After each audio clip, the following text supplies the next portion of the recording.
ছুটির দিনে যখন বাড়িতে থাকি তখন এই ৩ জনকে নিয়েই আমার সময় কখন যে চলে যায় বুঝতেই পারি না।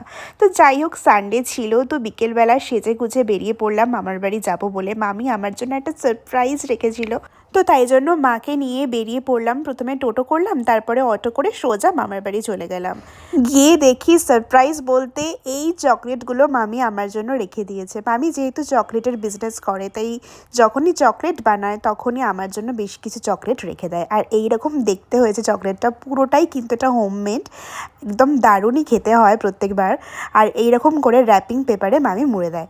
তো যাই হোক এসব পিটিয়ে তারপরে চলে গেলাম উজ্জ্বলদার বিরিয়ানি খেতে। তো ওখানে বসে খাইনি, ওখান থেকে প্যাকিং করে নিয়ে চলে এসেছিলাম বাড়িতে। আর দেখো এতটাই কোয়ান্টিটি দিয়েছিল এবং এই ভাইরাল উজ্জ্বলদার বিরিয়ানির যে চিকেনের পিস সেটাও কিন্তু আমার বেশ ভালো লেগেছে।